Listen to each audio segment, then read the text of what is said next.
Here's a true story about a young lad named John. Just a local farm boy. There was something special about the lad. A glint in his eye, a fire in his belly, a spring in his step. And one day, he went for a walk. Now this walk began when his father died.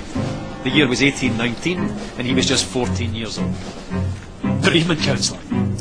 Well, these were the days when young boys were sent into the fields. The mills, the mines, tough times. But young John was smart enough to be lucky. His father's farm, where he was born and raised, was sold, and the proceeds used to open a grocer's. Big responsibility for the wee lad.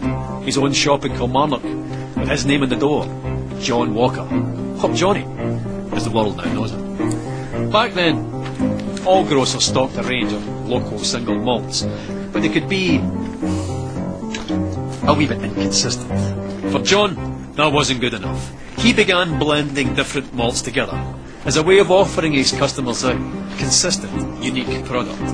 Now this backroom art quickly developed into a commercial proposition, and a very profitable one. And because there's nothing like a commercial proposition to stir the Scottish heart, it grew quickly into an industry filled with ambitious entrepreneur distillers. John thrived in this environment, and so too soon with his sons, Robert and Alexander, who joined him on his journey. The Walkers became the biggest name in a rapidly growing industry. They were unstoppable. In one bold bit of 19th century corporate raiding, they bought the famed distillery at Cardew, lock, stock and ensuring their supply of this silky single malt, and guaranteeing, more importantly, that none of the other big blenders could get their hands on it. But young Alexander wasn't content with being Scotland's biggest blender. Not ambitious enough for him. No. He convinced the ship's captains of Glasgow to act as agents for him, and drove the whisky bearing his father's name across the globe. By 1860, he had developed the square bottle. Now, with a label at an angle of precisely 24 degrees. No big deal, you might think, but you'd be wrong. The square bottle meant less breakages and more bottles per ship.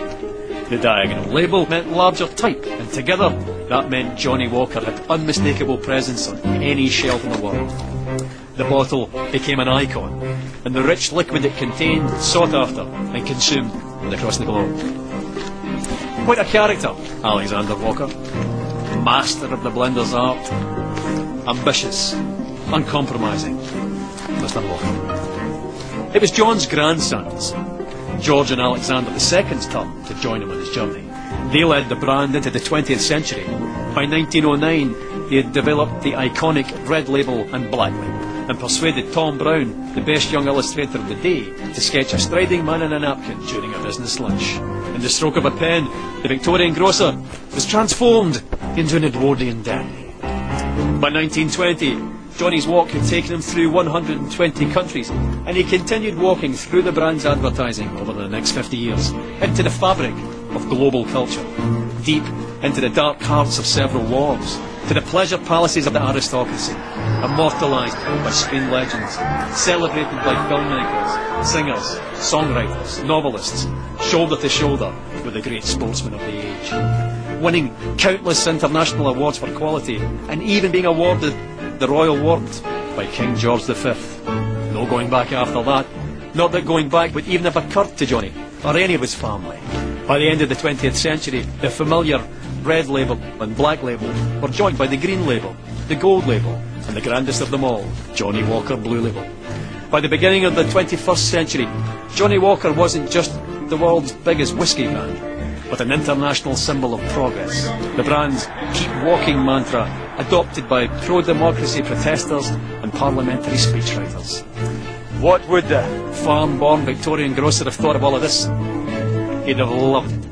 A Victorian farm-born grocer he might have been, but he and the family that followed him were possessed by a fiery ambition with the skill and intelligence to match. 200 years later, and Johnnie Walker's still walking, and he's not showing any signs of stopping.